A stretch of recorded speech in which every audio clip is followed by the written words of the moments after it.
Martin. Season 4 of the Power Up podcast. So 24 episodes already in the bag and some fantastic support from listeners. So thank you very much for that. Absolutely, yes. When we started out this podcast, the goal was to provide really valuable information, and great to see we've started to get a little bit of a following. Yeah, absolutely. Yeah. And today's episode will be no different. We are going to be exploring quite a transformative approach in personal development and leadership development, and that is one where you focus on strengths rather than weaknesses in your development approach.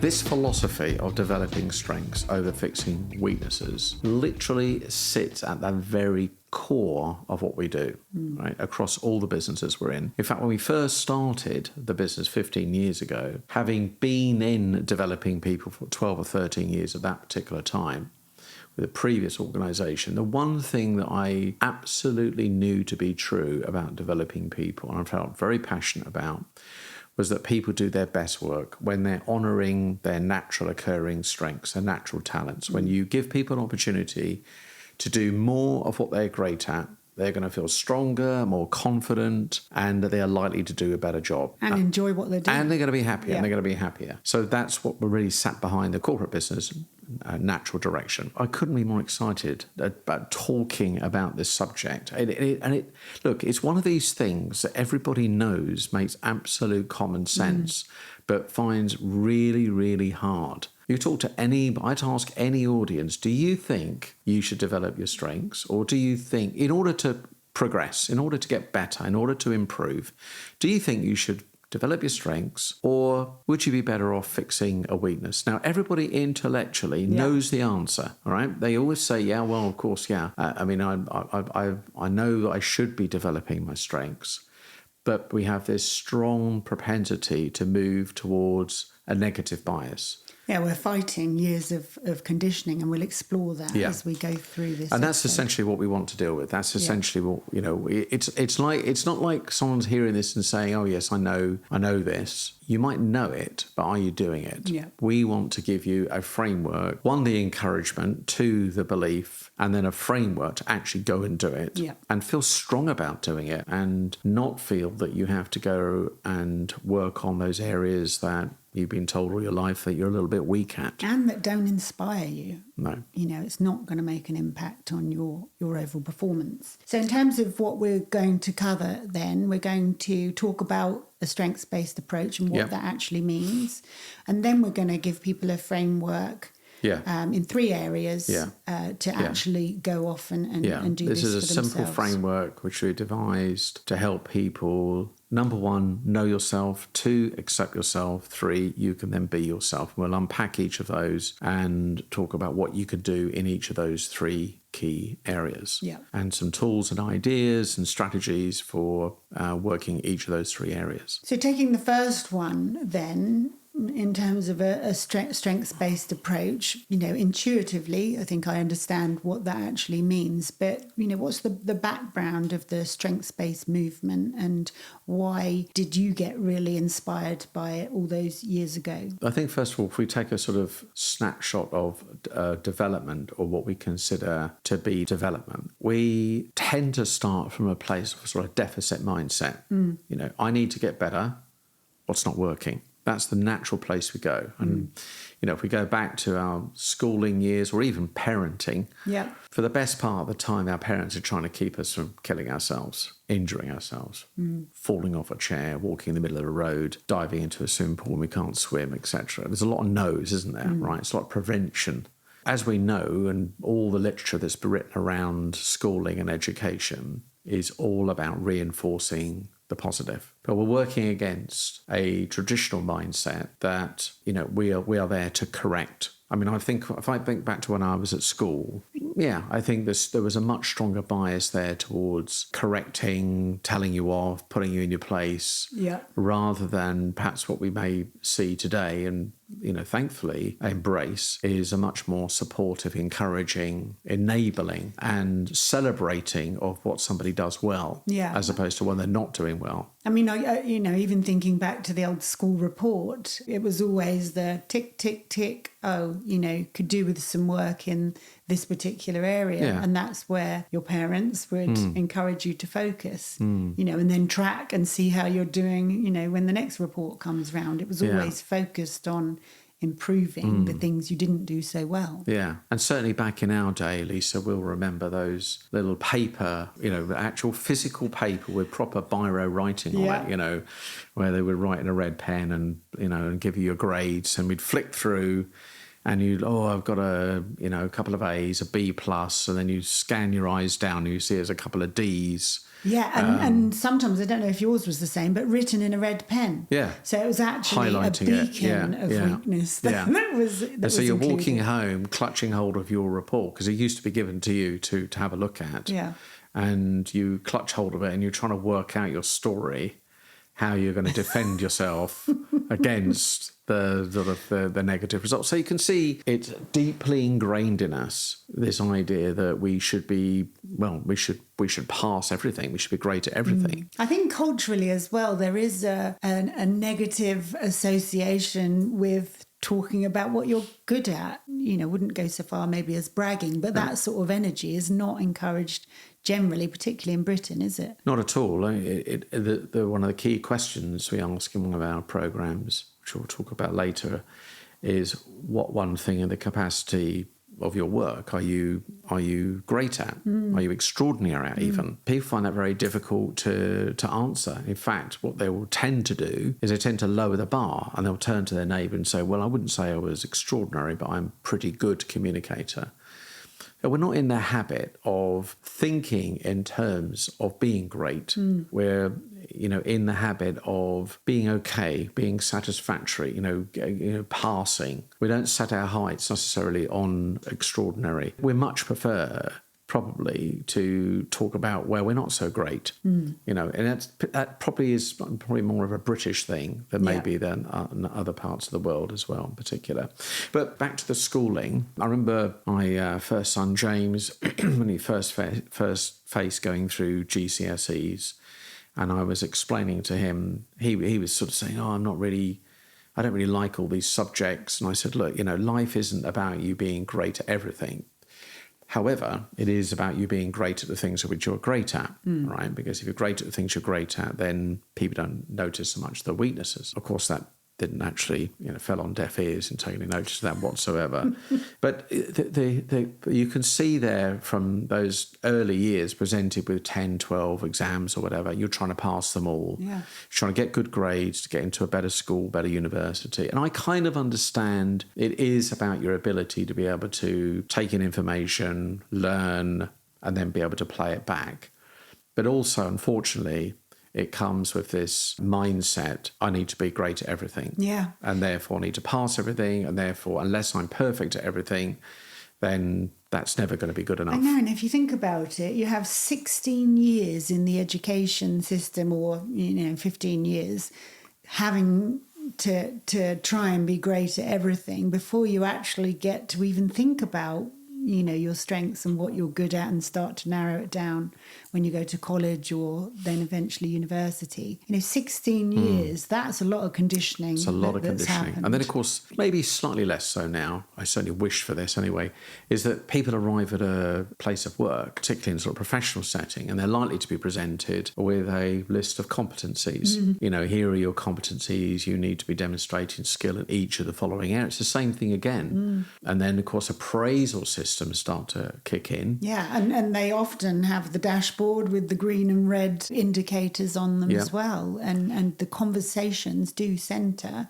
even still now, centre around areas that people need to bring up. Yeah, and is the manager or the leader of that person having a conversation, truly about inquiring about where that person is great and where they're strong? It's a question I ask managers all the time. Do you find yourself, or as an employee, do you find yourself on the receiving end of conversation with your manager about how you are contributing the most, what you enjoy most, where you do your best work, what do you love to do, where do you feel your strengths are? Or is the conversation more orientated towards, look, we know you're great at that, Lisa, but we really need to be picking up on these areas here. So you're left with the impression all the time that you're not good enough and you need to be great at everything. Yeah. We are here. Let me say this very loud and clear.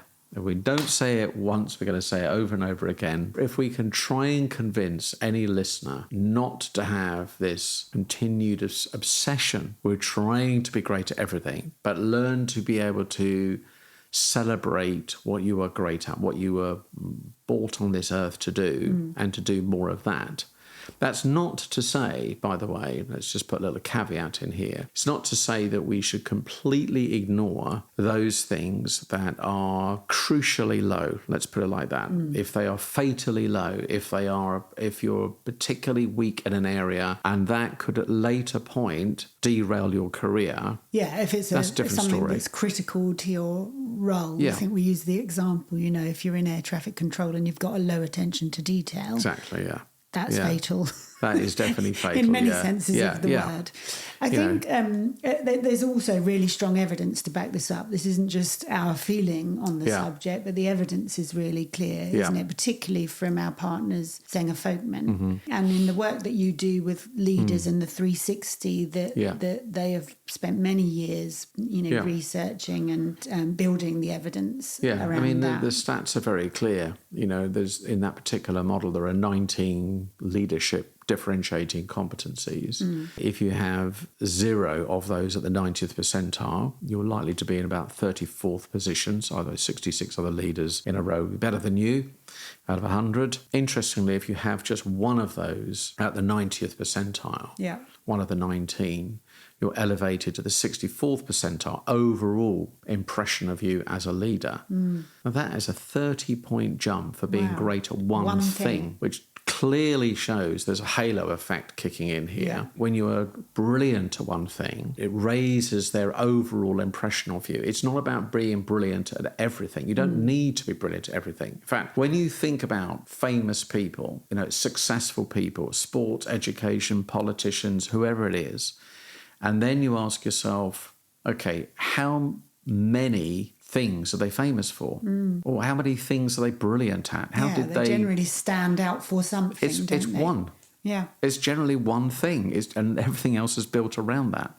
They're just outstanding in one area. Of course, there will be other complementary things, but generally there's a lead skill or a lead trait or a lead strength. And even those at the highest percentile in terms of their effective, the most effective leaders, they're 2 or 3, and you're right up there, aren't you? Yeah, I mean, Out of exactly. 19. Three would put you at the 81st percentile, and 5 puts you at the 90th percentile. So, and that's out of 19 competencies. Yeah. And this is a we're talking about a data set here of 120,000 leaders and 1.5 million assessments on those leaders. So it's a very, very strong, clear indication that you don't need to be great at everything, but being great at sort of 3 to 5 key areas is definitely going to elevate your overall position. It's deciding what they are. Yeah.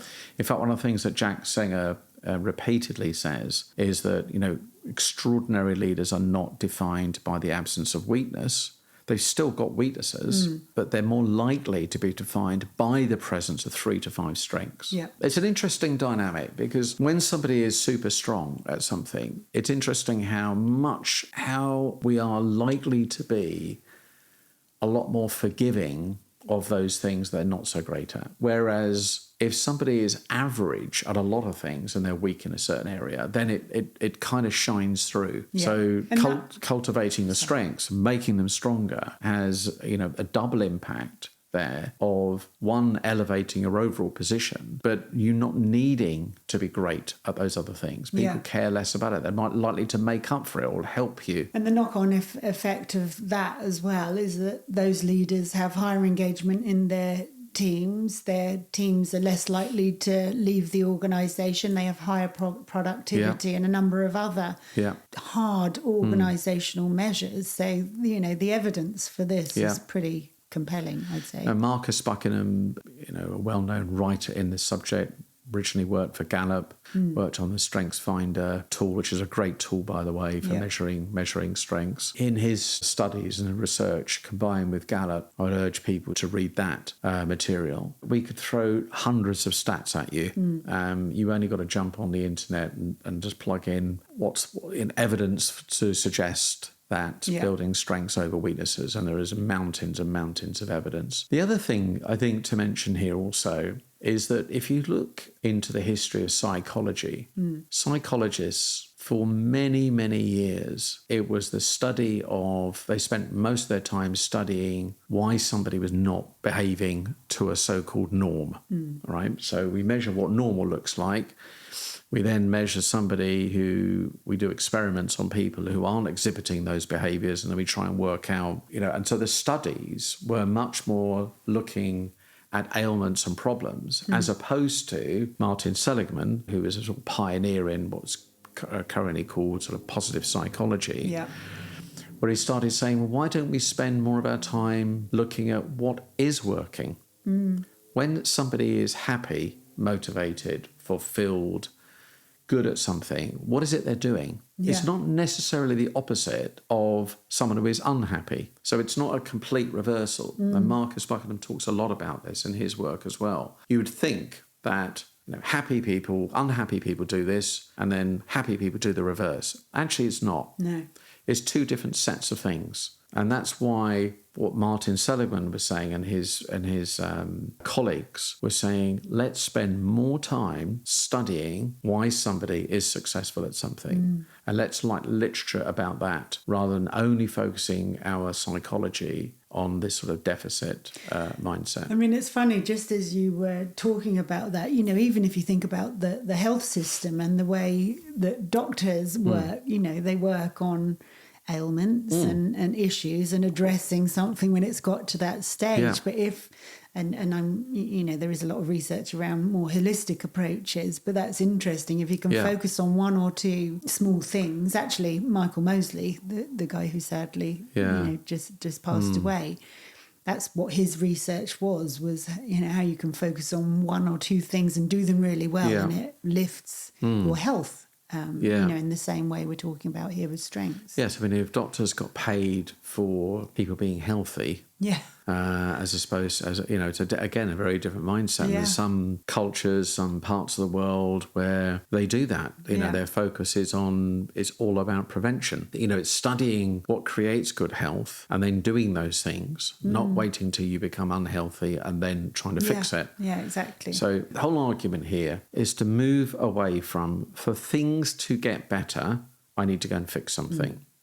That's what we're trying to argue for here, is to say for things to get better, yes, if that thing, whatever it is crucially low, yes, of course, you need to go and fix it first. In fact, it is actually paramount because people can't see past something which is crucially low. You just can't see past the bad. If you go to a restaurant and it's great food, but every other week someone's getting poisoned because it's it becomes a critical factor, right? Yeah, you can't say the steak was the potatoes were good, but the peas were rubbish. Or the steak was rubbish. So you have to. Hospitals need to be clean. It doesn't matter how great the practitioners are in those hospitals. So that aside, let's put that aside and completely accept that, because we do get this sort of, but what about if? Yes, you're right. If something is crucially low, then of course, yes, to fix it. But if I'm a manager of a group of people, leading a group of people, and my goal is to get the most out of those people, I would start off by saying, I'd look at an employee and I'd say, right, a team member, and I'd say co-worker, and go, right, is there anything in what this person is doing that is preventing them from, because something is crucially low? Outside of that, I am 100% looking at what does this person love to do? Yeah. What are they great at? And then give them more opportunities to be great at it. And of the leaders that you work with, you mentioned earlier about the questions you ask them about their focus. I mean, how many of them do, focus on a strengths-based thing? Or is it revolutionary to most of the people you work with?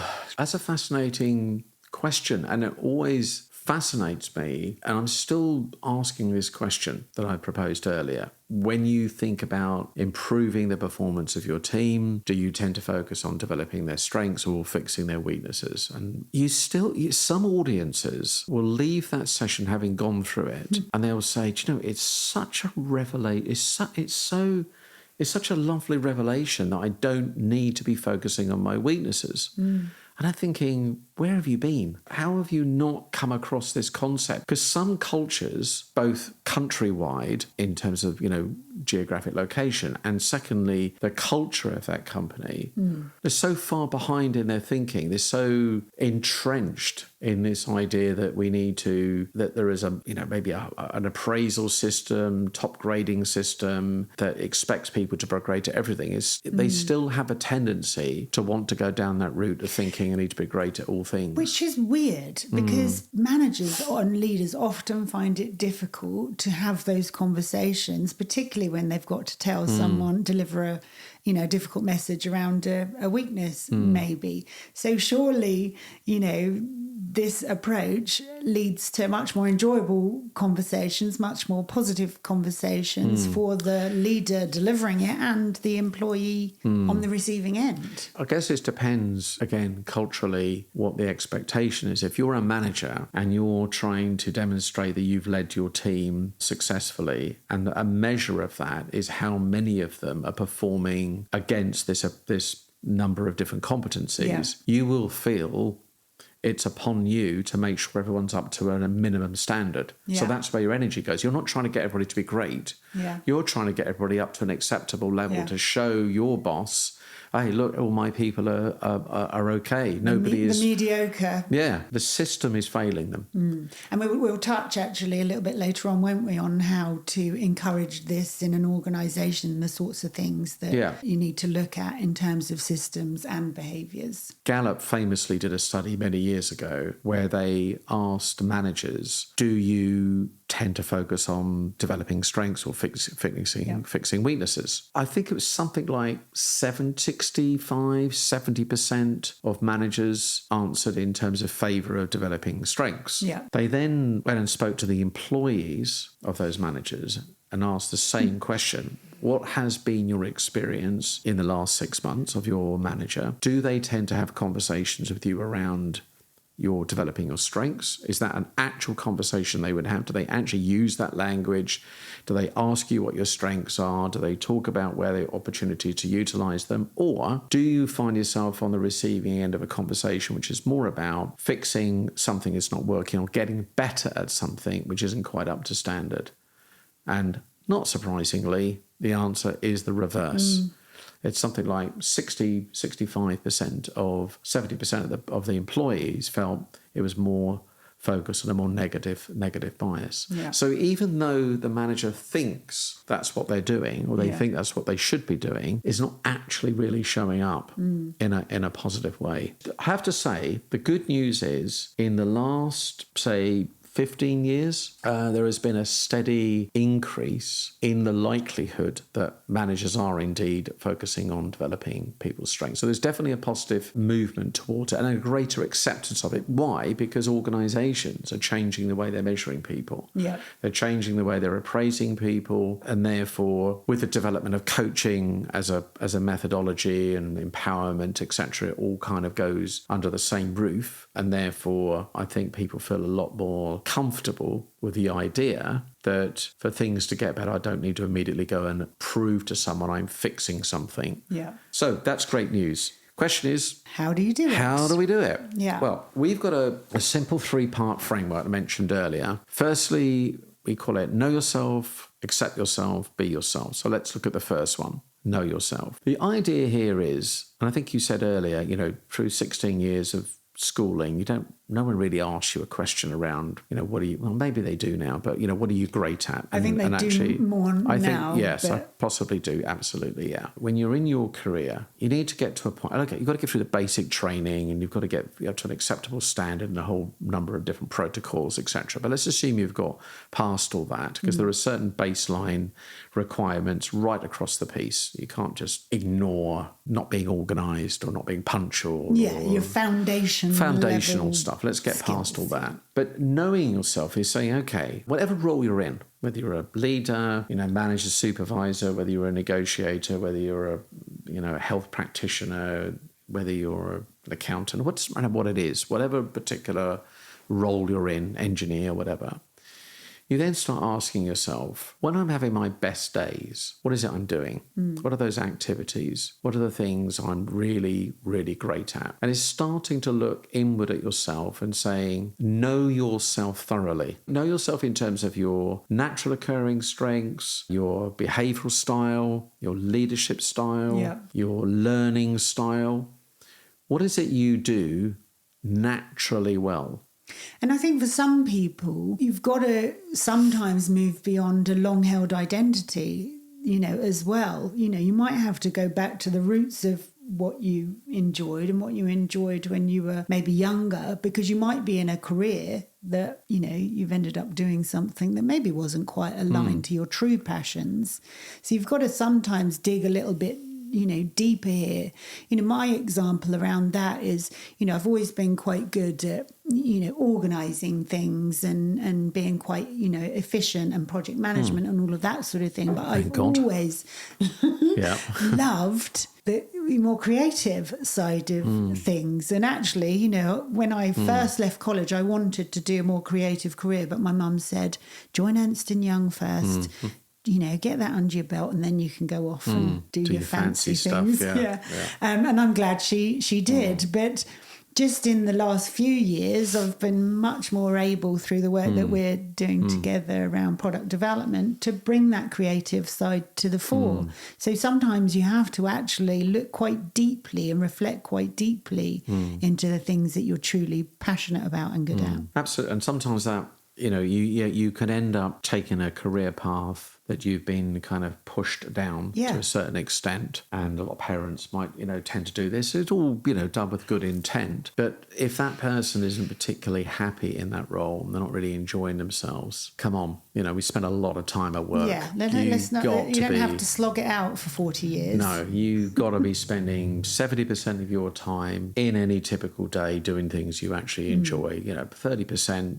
Yeah, of course, there are going to be activities you don't really particularly enjoy or want to do, but every job has that. But you should be at least be getting up and looking forward to the work you're doing, and we have every right to be able to do that. You're not going to end up in a role doing something you enjoy and making use of your strengths every day if you haven't thought about it enough, and 2, you haven't articulated it to people, because otherwise the organisation will just pick you up and plant you in different places you didn't particularly want to be. Yeah. And now you've got stuck in a role, and actually potentially you've become actually reasonably good at it. So nobody wants you to move you out of that role anymore because you're good at it, and the manager's thinking, great, you're great at that role. Thank God you are, and it's getting done. And now you've got yourself sort of stuck in a role that's actually not giving you a lot of joy. And on the flip side of that, how do you make sure that this focus on strengths doesn't lead to like an overinflated ego and a resistance to feedback? Yeah, I mean, when it comes to feedback and it comes to learning and developing, that's a whole different game. This is not to say that just because you're great at everything, then you just, you stop learning at all. Not at all. Absolutely not. There's always things that we can be. We use a phrase borrowed from my friend Colin. He talks about, what do you want to be great at? What do you need to grow at? So great at, grow at. There's always going to be something you need to be great at, and you continue being great at those things. But on the other hand, there might be something you want to grow at.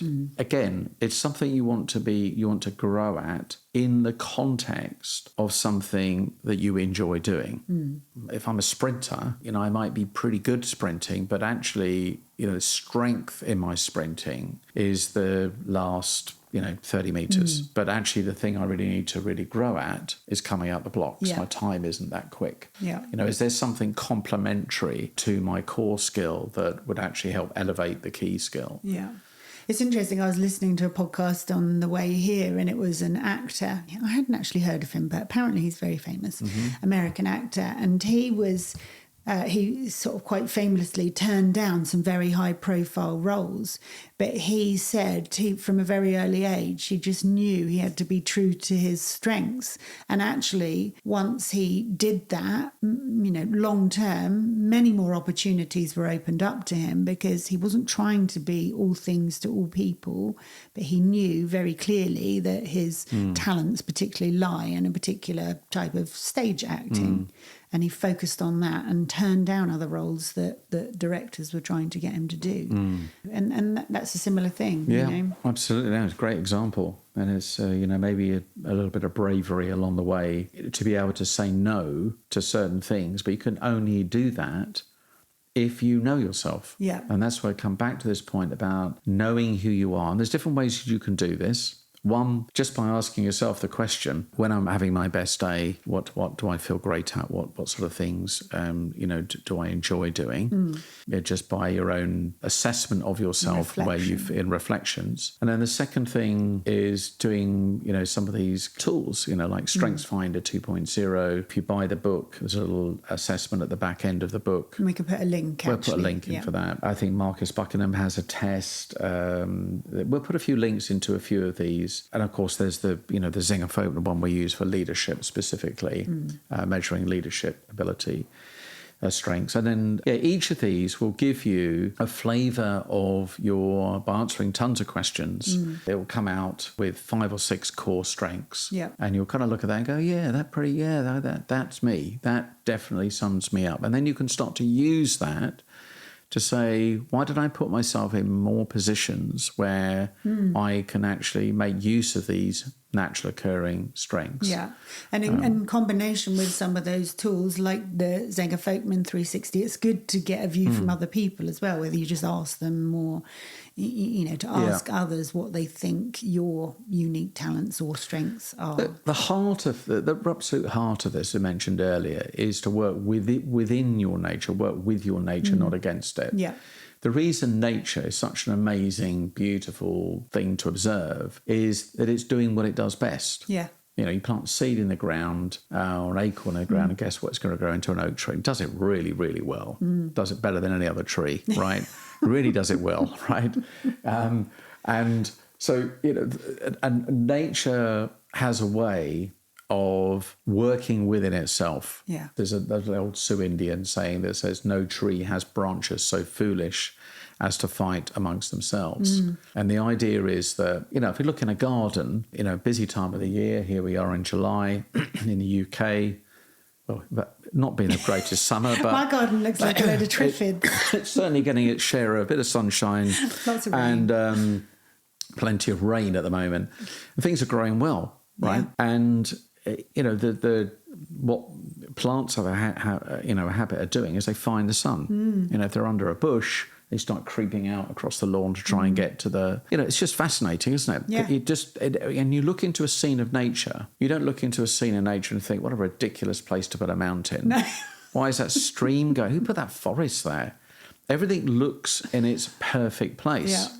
Because nature does nothing uselessly. And therefore, if we fight against our nature, if we fight against the fact that I should be more like this, I should be more like you, I should be more detailed, I should be more patient, I should be a better communicator, rather than actually celebrating what you're great at, if it's in your natural order, your natural tendency to be detailed, you're always going to be great at that. If you're a natural orator, natural communicator, you're always going to be great at it. You'll just get better and better if you get more opportunities. Like you were saying about creativity, you're getting more opportunities to use your creativity and you're getting better and better at it. So you're sparking up those synaptic connections in your brain's loving it, you're enjoying it, you're going to get better and better. And what about if someone has a talent for something and they're really good at, and their business needs them to perform that particular task, but they don't really enjoy it? Well, there's a lovely little model we use in the Folkman tool where we talk about the idea that you have these three, and I talk about this all the time with leaders.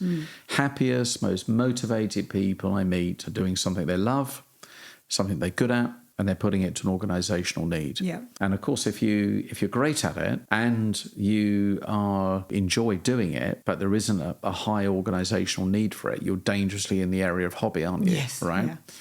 Now, the dangerous one is when you're actually really good at something and there is a high need for it to be done, but you're not really enjoying it anymore. And you suddenly start feeling like every day is a bit of a chore. Yeah. That's a real watch out. You feel like you're doing something because you feel like you ought to do it, not because you want to do it. Yeah. When you look at the convergence of those three, 70, 80% of the time, making use of my strengths, I'm enjoying doing them, and other people are deriving value from the contribution I'm making to the organisation. Yeah. That's a happy place to be. As a leader and as an individual, we should always be trying to play ourselves into that sweet spot. And I guess as a leader, it's looking for somebody in your team that maybe it may not be quite as good, but still has a talent for that thing and can develop into that role. Maybe using that person that is really good at it to coach them, particularly if they're passionate about it. Yeah. And as I said, I'm not trying to be too idealistic here. There will be things you have to do that, you won't necessarily enjoy as much as others. And that's all part of doing work. Yeah. But what we're talking about here is spending most of your time doing the things that you enjoy doing and you're great at, and you're adding value to your organisation, to your team, and to the world in general. Yeah. And if we all did that, we'd be a lot happier. In all of these, we'll put this framework into the power tool. So you'll have this 3-part framework. So we've done know yourself. I would just say just a couple of things on that. I would just to add to the strengths bit, I would just, we will talk about this on a later podcast, but definitely know a bit more about your behavioural style, what your preferred behaviour style is. Take one of the Myers-Briggs, Tetramap. If you work for Deloitte, business chemistry, brilliant tool. Any tool out there to help you understand what your natural behavioural style is, because that plays into that. Maybe understand a little bit about what your natural learning style is as well. And then lastly, leadership strengths. Zenger Fogman, as I said, the Extraordinary Leader 360, brilliant tool, best in class. All those tools are going to help you understand more about what you do naturally best. That's know yourself. Yeah.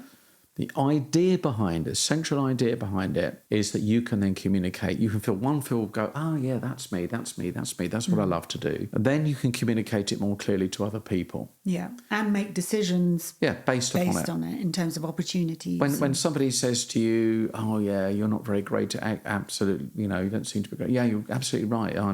You're the person that can tell them what you're not great at. That gives you a great sense of confidence rather than trying to hide the fact you're not great at something. Yeah. Talk about it. Oh yeah, I can be a bit impatient. I'm not the tidiest person, not the most organised, not the best planner. I can be a bit erratic. I can whatever. So aside from all these various different tools that you can go and fill out online, etc., to evaluate your strengths, there's a very simple 4 questions I call this like test. So it's first of all talent. The T is for talent. So when you think about your day, you think about your week, where your natural occurring talents, what do you do generally better than most people, and where do you feel natural, what we're talking about, this not a natural energy, natural propensity to be creative, organized, or whatever it is. The second thing is, when you're doing that task, does that task energize you? Do you looking forward to it, and do you want to spend more time doing it? The third area is strength. So do you feel strong? When you're doing it, do you feel, wow, I feel really confident here? Are you looking around thinking, yeah, I'm kind of doing this. I've got this, I can do this. I'm leave this with me, right? So you feel strong. And then finally, the final T is transform. If you've got more opportunities to work on that thing, would you likely become stronger? Yeah.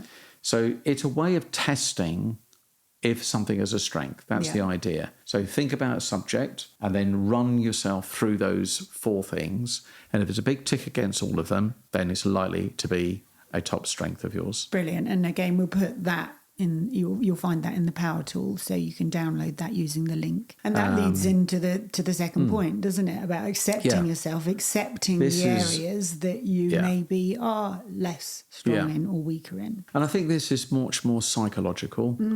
The first bit we've been talking about is a bit more kind of, if you like, rational evaluation of who you are, an understanding of who you are. And you get to accept yourself, then it becomes a little bit more difficult. Now I know who I am, but can I be comfortable with it? Yeah. Can I be comfortable with the fact that I'm actually not going to be great at everything? Yeah, because a lot of people's self-worth is actually tied to their professional competence, isn't it? So there is a feeling that it is not good to show weakness or vulnerability. Yeah. But actually, we know it's a really, really powerful thing. Yeah. It's, we talked about this before on a previous podcast. The perfectionist pattern kicks in. We have to go and fix those things that we don't think are, that aren't quite up to scratch. And so that's when I say about accepting yourself is the ability to let go of, I need to be great at everything. I need to prove that I'm okay at everything. Prove it to myself, prove it to the people around me. Quite frankly, people don't care. They don't care about the fact you aren't great at everything. What they care about is you doing the things they want you to do, that you're paid to do, or whatever your role on a particular team, not even a job. How do you contribute? Yeah, and and if you're trying to be all things to all people, then you're going to be mediocre at best at all of those things. But if you can excel in something, as we've talked extensively about at the beginning, that is where you can shine and has a halo effect in terms of some of the areas that you're weaker at as well. So there is no weakness associated with being vulnerable and showing some of those things. Not at all. Actually, it's a massive strength. Yeah, and it's right. authentic, isn't it? Yeah, People don't like, there is a lack of trust associated with inauthenticity. Yeah. And so, it can have a knock-on effect in terms of relationships and everything. Yeah. So absolutely right, very, Lisa. very I mean, it's powerful. really, really important. In fact, it is a strength to be able to talk to those vulnerabilities that you have and the things you're not so great at. In fact, again, back to the research, when we have observed people who ignore the advice, let's say that, and they infatuated with being brilliant at everything, they get their report, rather than go and developing strengths, they go and work on those areas a little bit below the acceptable line to them. They come back at some later point, reevaluate, only to find they're now beautifully average. Yeah. They're still not standing out. Yeah. They're still not standing out at anything. And that's what you're aiming to do here. So accepting what you're not great at, but feeling it's almost like the feeling that you can talk about it to other people before they talk about it to you. If you can say to someone, look, I can have a tendency to be a bit impatient. I'm not the best planner. What you'll get from me is this. What you won't get from me is this. That's very empowering. Yeah. And very strong to be, as you were saying just now, to talk about the areas which you're not that strong in, but in a positive way. And it's honestly, it's such an endearing quality, isn't it, to be able to be that open and confident, around some of the areas that you weak in. Look, if you think of it logically, what actually gives you your superpower has to have typically a compensating energy for it. Yeah. So, for example, if somebody is super, super creative, they're probably a person that loves playing with ambiguity. They've got all sorts of possibilities and they're playing with this, we could do this, we could do that. That doesn't necessarily make the most structured, organised, rational human being. Yeah. Take someone who is super, super organised, dot the I's, cross the T's, 100% reliable, very, very detailed, rational, thorough, analytical. That doesn't necessarily loan itself to being someone being super creative. No, and you change something for that person or you require them to be flexible, they might struggle with that. So you're totally right. There is a reflection in terms of each strength. It's ridiculous to me to even use the language of strengths and weaknesses. I just can't abide that language. What are your strengths? What are your weaknesses? Yeah. No. What are your strengths? Are there any critical weaknesses we need to worry about? Outside of that, I mean, it's like my marathon runner, sprinter example. Very, very few people are great at opposing energies. And it just stands to reason. It's ridiculous to me that why would you, on one hand, celebrate someone's strength and then criticize them for the opposite energy? And going back to your example of the guy that, became beautifully mediocre, I mean, that's the ego at play, isn't it? If you think and feel you have to be really good at something, that's your ego at play, and that unwillingness to be vulnerable is absolutely down to sort of egotistical moves. So just to summarise this bit on accepting yourself, as I mentioned before, it's more about your self-esteem and confidence here. And that is it's getting past everything we were talking about at the top of this podcast, all the mental conditioning that has led us to a point where we feel we need to be great at everything. Yeah. That is at the heart of this. Do you feel comfortable in letting go of feeling you need to be great at everything, or feeling you can honestly feel more comfortable with celebrating what you're great at, and not worrying or being anxious about those things that you're just not so great at, and talk openly about them? That's really what we're trying to get you to, just to feel a sense of, it's almost like the ability to be able to kind of laugh at yourself in a way. It's okay, it's okay. Yeah. To be open and honest about these things. It's like sort of taking the mickey out of yourself, as we'd say in the UK.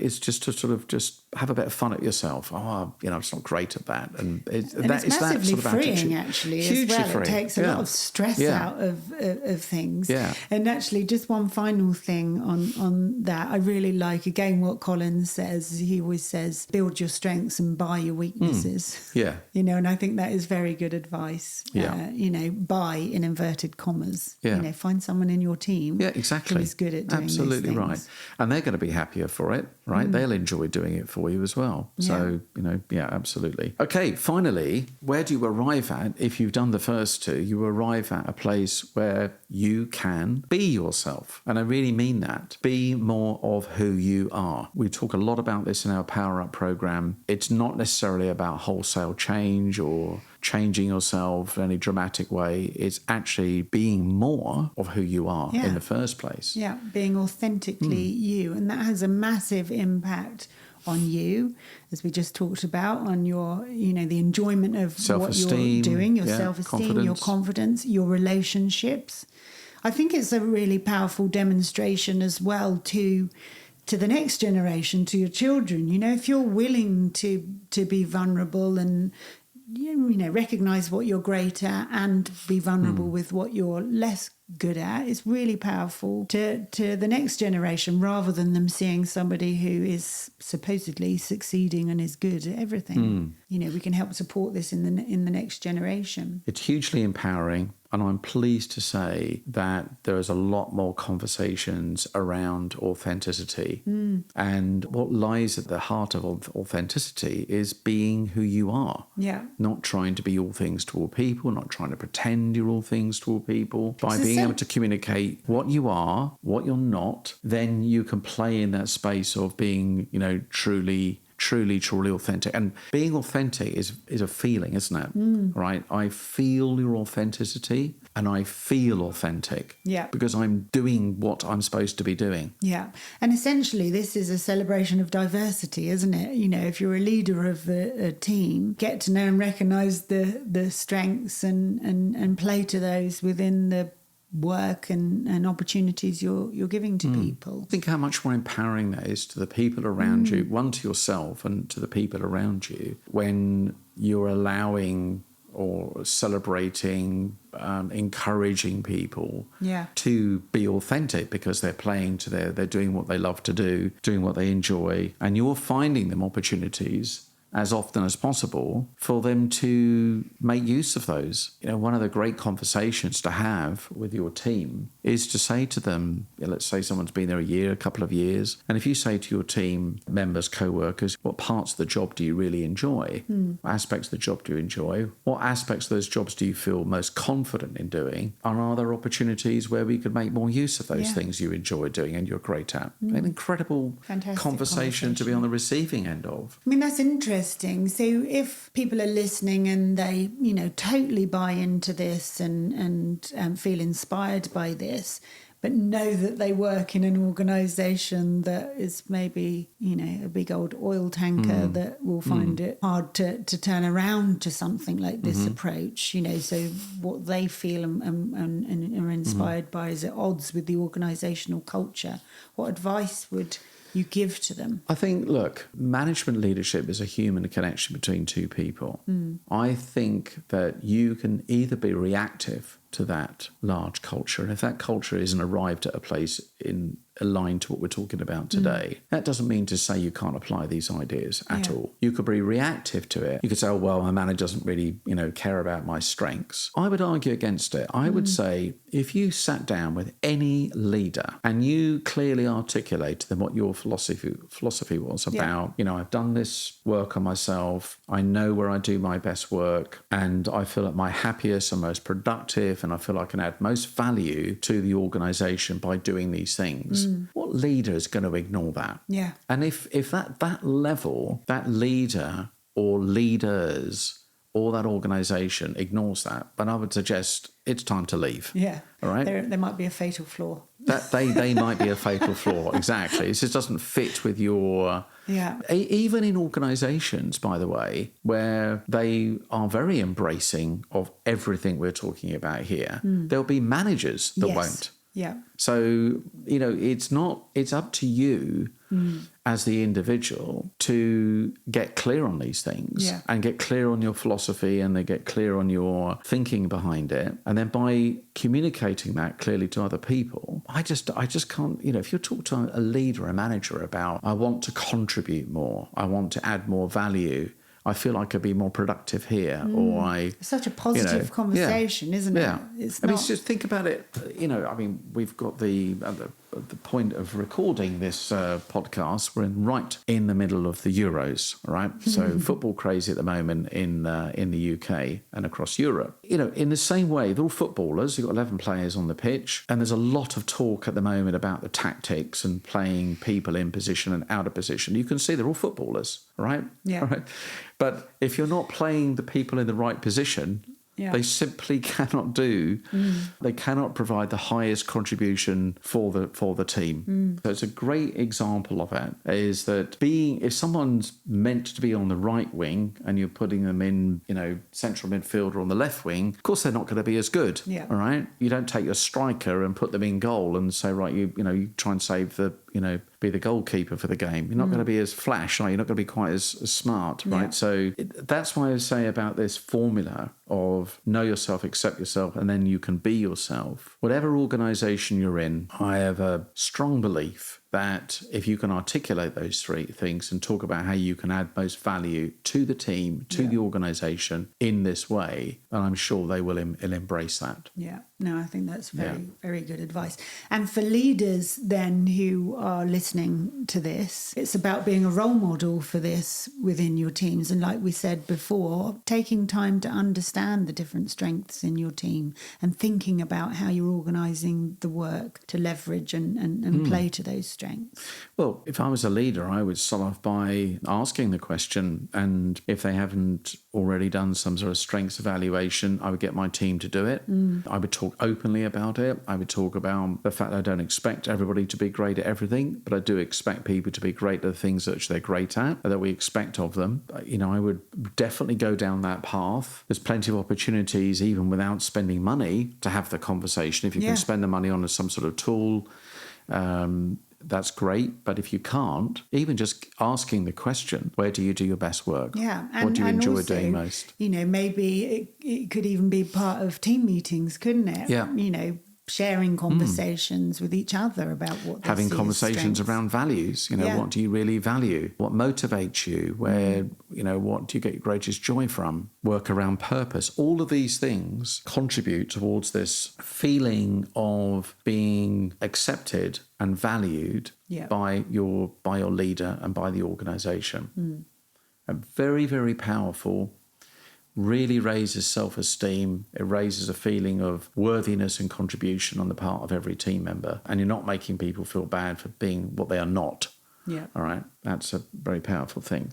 The other thing that I would just say here quickly is that we did some research a few years back, a little project called Igniting Strengths, and we spent quite a bit of time bringing together HR professionals and asking them questions around how they are evaluating performance. We did a lot of research into lots of other big organizations, Microsoft, Google, tech companies, pharma companies, traditional FMCG companies, and there is no question there is a very clear movement away from biannual appraisals on the basis that they weren't seen as the most productive tool, most accurate tool. It was seen as a lot of work for a low return. It became a little bit more of a tick box exercise. A chore for people. I've got to go and get feedback on these people. You're doing it twice a year. And, sometimes you're scrapping around trying to think about what to say about this person. You're going asking loads of other people.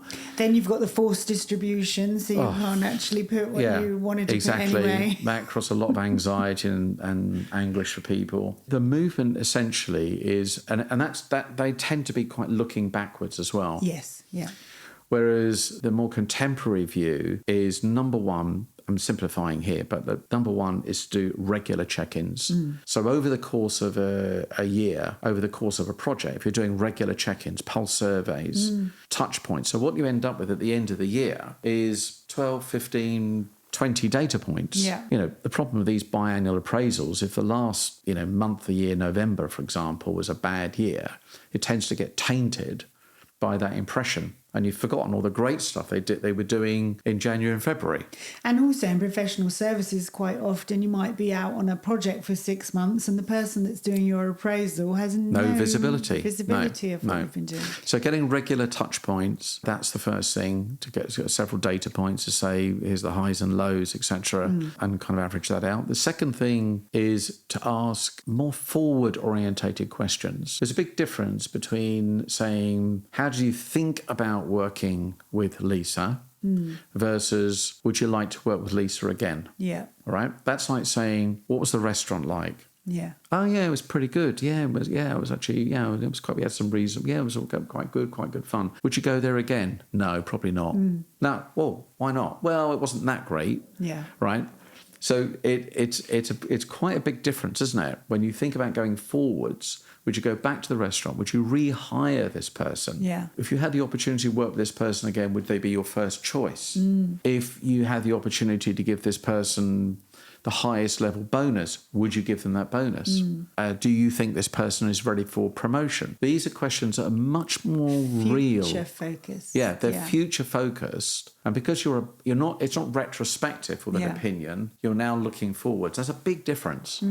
So those are the, I'm really hoping that biannual appraisals get phased out in favour of these more contemporary tools and thinking around regular touch points. I'm not saying that backward looking doesn't have its part. Of course it does. It needs to be part of the picture, doesn't it? But part not of the whole picture. Yeah, exactly. Not the only picture. So yeah, that's a subject for another day. Anyone interested in that subject, then let us know and I can forward you some additional information.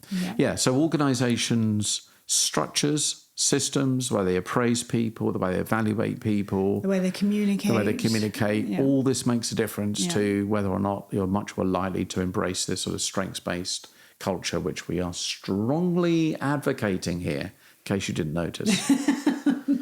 Have we said the word strengths enough? Well, I think I've enjoyed this conversation. Yeah, something I'm very passionate about, as you can probably tell. It's the one thing, as I said at the top of this podcast, if there's one leadership principle that I feel strongest about, it is this. Every human being is here to do something and here to do something special. Our job, your job as an individual, is to give yourself the opportunity to do that and know that's what you're here to do. And if you're a leader, your job is to create the pathway for people to do what they do best. Yeah, and that was a massive takeaway for me, was what you were saying about, scenes of nature. Nothing is out of place. Nope. If you play to your strengths, you will be able to thrive in the way that nature does. And try fiddling, try messing with nature and see what happens. Yeah. It doesn't work out very well. Right, so work within your nature, within the natural order of who you are, utilize that. You think about nature and think about the kind of ecology system in nature and how it works together. Yeah. You think about that when you put people in a team. If people are doing what they're naturally supposed to do, the ecology works and you get much more productivity. Hopefully we can sort that out with the England football team and we can get people playing in position and we can... Yeah, fingers crossed for getting a good result in the next couple of weeks. Thought I'd get that in there. Yeah. So, great. Yeah. Hope you have enjoyed this. You take something away from it, that you act on it. We will put, as Lisa said, a couple of tools in the links in for you to utilise. Feel free to share it with anyone that you feel that would also find this valuable. And next time...